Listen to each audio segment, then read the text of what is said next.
I would like to believe that whatever has happened to me is an isolated incident which doesn't reflect on the Economic and Political Weekly or the media in India. It's for others to judge or interpret the facts and arrive at their own conclusion. You're free to interpret what has happened. I'll provide you whatever facts that are known to me. The interpretation of those facts are yours.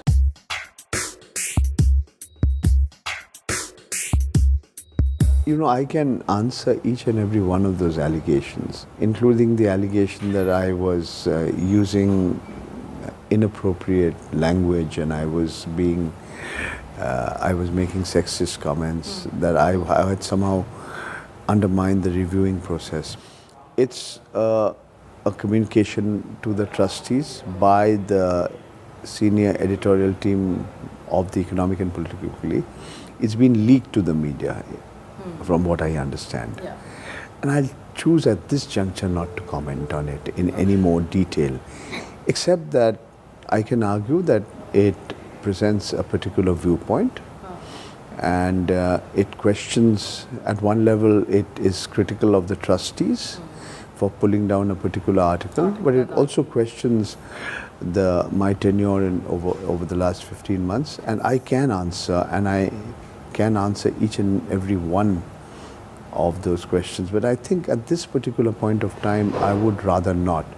It's an internal letter which has been leaked, and should an occasion arise when I have to answer or give my point of view, I'll be happy to do so.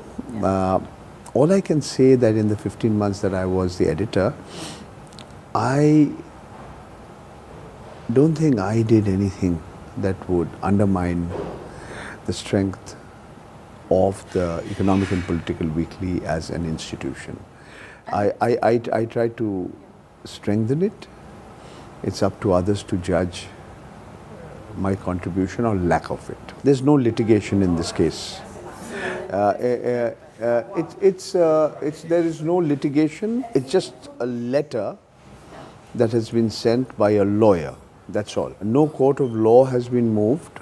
There is no case of any nature, civil or criminal. The circumstances under which I put in my resignation, I myself have gone on record and I've said what I've had to say. This letter, after it was written, I understand the managing trustee met the senior editorial staff of the EPW. I'm no longer a part of it. I'm not aware of what he said, what he assured, how the senior editorial team now thinks. So at this juncture, I think I would rather not say anything more than what I've already said. Let me say, so far, the criticism that has come about my actions and the way I have behaved has all pertained to processes and procedures. That did I seek the prior permission of the Board of Trustees before I engaged the services of a lawyer to reply to the letter sent by the lawyer on behalf of Adani Power? In another case, did I follow a due review process? All I can say is that the articles that I've written either in my own name or as part of a team of writers, or the articles that I've been responsible for publishing, all these articles, in none of these articles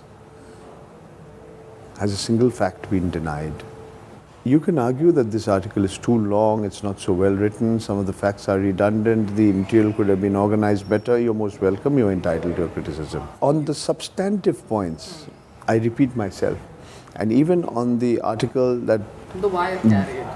Wire still carries it. Yeah, You read it for yourself and arrive at your own conclusion. All I'm saying that it's been in the public domain as we talk for well over a month, almost a month and a half. The article does not allege or suggest that Adani Power broke any law. It is critical of government policies, of the policies and rules and procedures which are put together by the Ministry of Finance and the Ministry of Industry and Commerce. And the spokespersons and those who head these ministries in the Government of India haven't responded. Me and my colleagues, we send them questionnaires seeking their answers. We didn't get any responses and we still haven't got any responses. I think I personally have said it.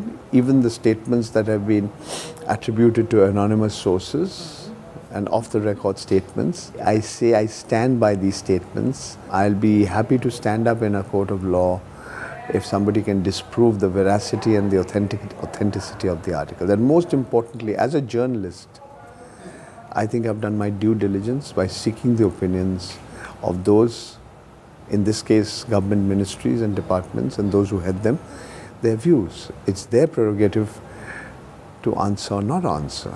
I have sought their views. I have asked them these questions.